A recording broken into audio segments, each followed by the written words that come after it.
Bem-vindos a mais um programa Flashes da História.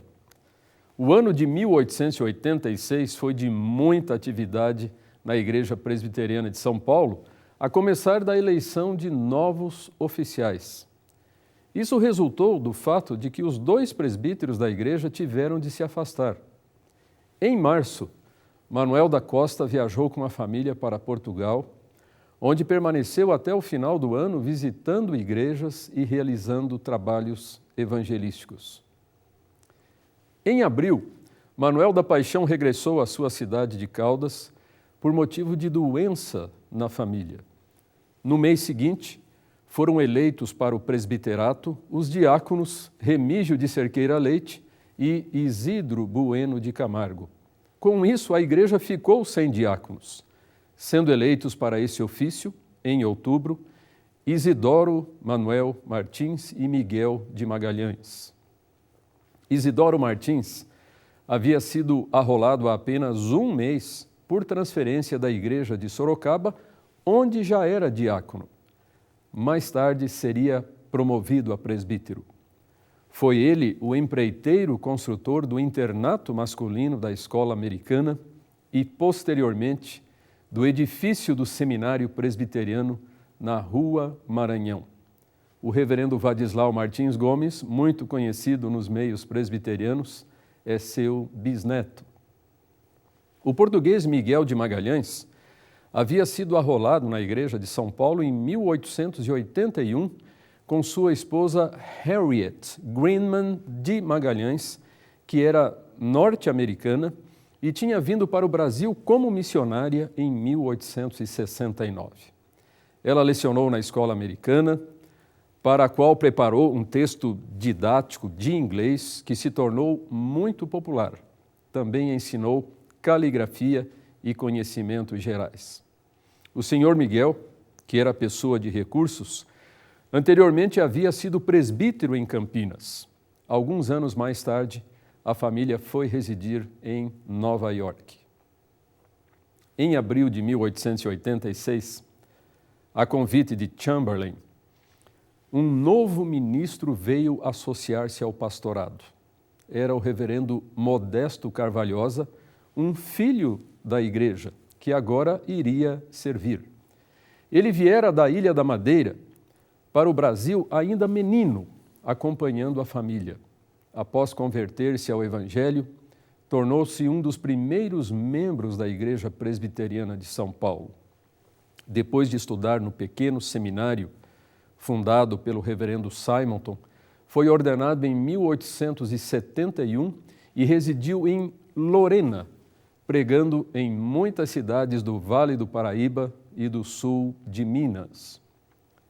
Em seguida, Carvalhosa trabalhou por 10 anos, de 1875 a 85, na cidade de Campos, no norte da província do Rio de Janeiro, de onde veio para São Paulo em 1886. 2 anos mais tarde, ele seguiria para Curitiba, onde permaneceu por 5 anos. E em 1894, retornou definitivamente a São Paulo, onde ainda trabalhou por muito tempo, vindo a falecer em 1917. Além de cooperar com o reverendo Chamberlain na igreja, ele trabalhou na escola americana. O reverendo Carvalhosa era bom conhecedor da língua inglesa e traduziu muitas obras que foram lidas com grande interesse pelos evangélicos da época. Entre elas podem ser mencionadas Noites com os Romanistas, Compêndio de Doutrina Cristã, a Igreja, a Bíblia Emprestada, a Liberdade Civil, a Jovem Aldeã, o Pastor dos Pirineus, a Filha do Vaqueiro e o Matrimônio. Ele também traduziu o livro de ordem da Igreja Presbiteriana. Escreveu o popular Manual do Culto, publicado no ano de que estamos tratando, ou seja, 1886. E também um compêndio didático, Escrituração Mercantil, matéria na qual era muito versado. Também foi um dos dirigentes do jornal Imprensa Evangélica. Neste ano de 1886, Horácio Lane, o novo diretor do internato masculino e da escola americana, fez uma viagem aos Estados Unidos para buscar alguns de seus filhos, sendo substituído pelo reverendo Carvalhosa. De regresso, no final do ano, o Dr. Lane comunicou a próxima abertura das aulas nos vários departamentos. Internato para meninos, na Rua Maria Antônia, internato para meninas e externato misto na Rua de São João, Jardim da Infância, na Rua 24 de Maio. O internato feminino estava sob a direção de Miss Elmira Cole e o Jardim da Infância sob a regência de Miss Phoebe Thomas. O Dr. Lane residia na Rua da Consolação, número 118. 1886 foi o ano de maior movimento de membros desde a organização da Igreja Presbiteriana de São Paulo. Foram recebidos 37 novos membros entre professos e transferidos de outras igrejas. Além do diácono Isidoro Manuel Martins e sua esposa, havia outras pessoas que iriam se destacar nos anos seguintes. É o que veremos após um breve intervalo.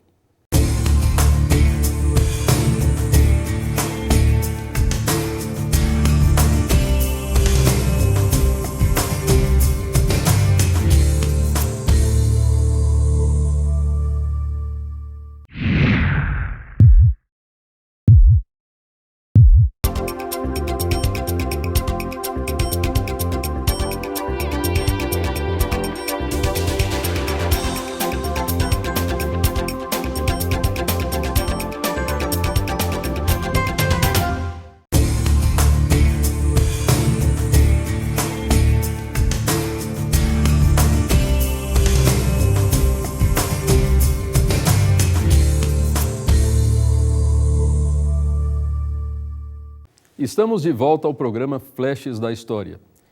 Como foi dito há pouco, em 1886 foram arroladas na Igreja Presbiteriana de São Paulo diversas pessoas que haveriam de se destacar nos anos seguintes ou que já eram bem conhecidas na cidade.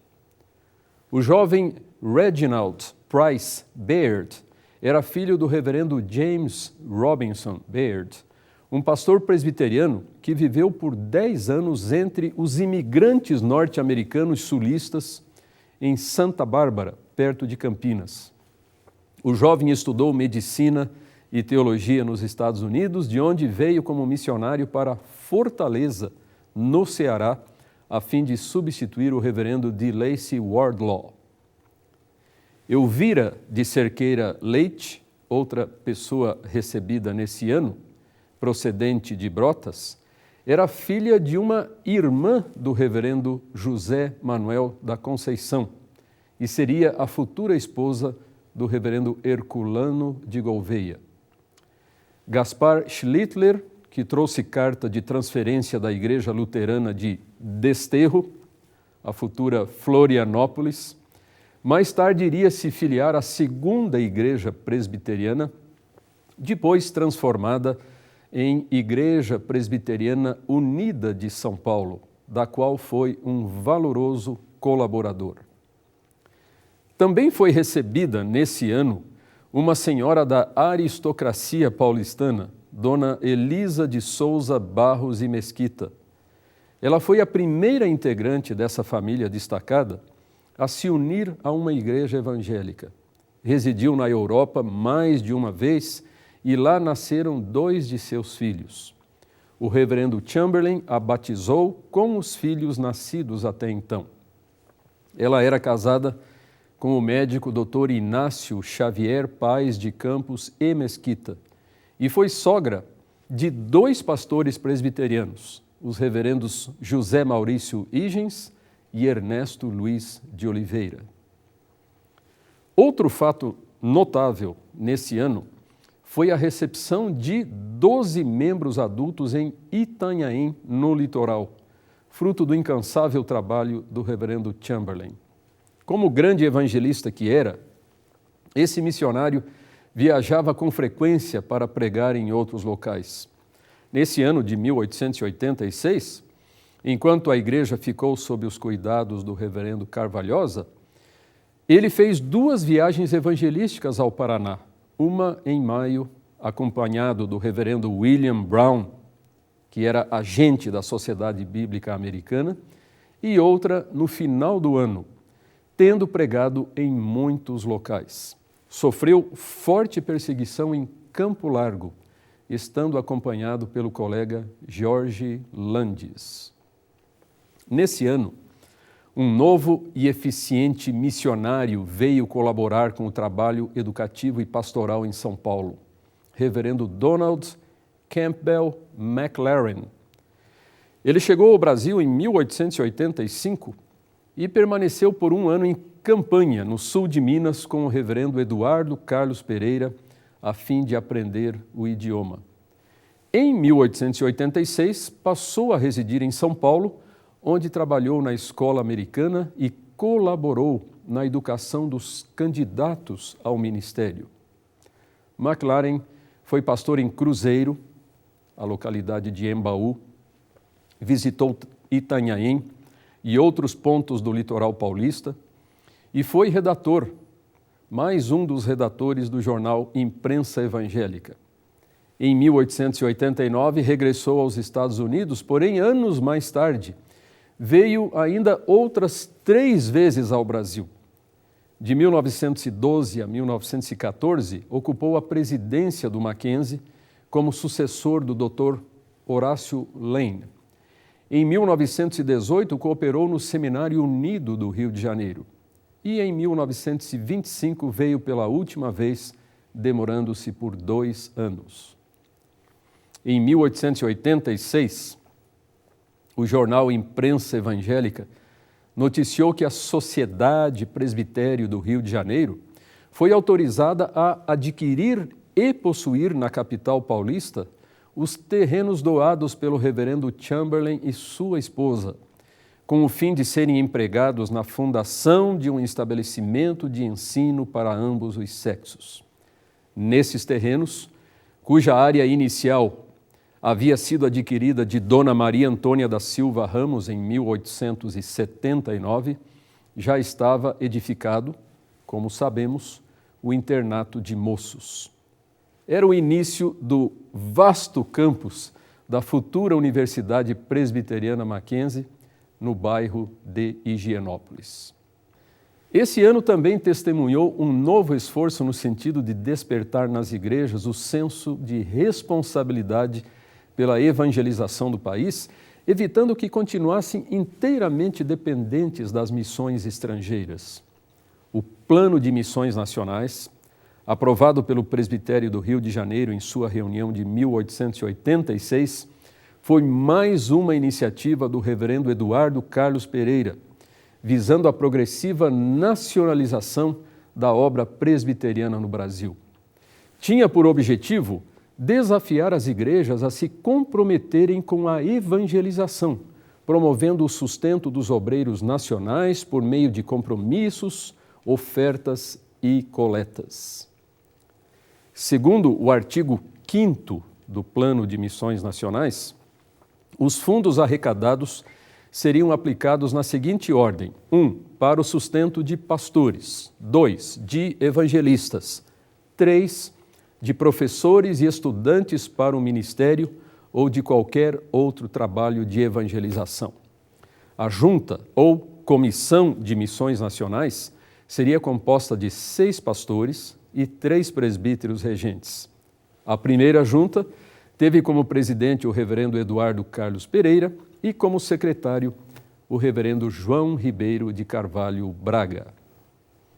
Se você deseja informações adicionais ou quer oferecer alguma sugestão, entre em contato conosco pelo e-mail flechesdahistoria@mackenzie.br.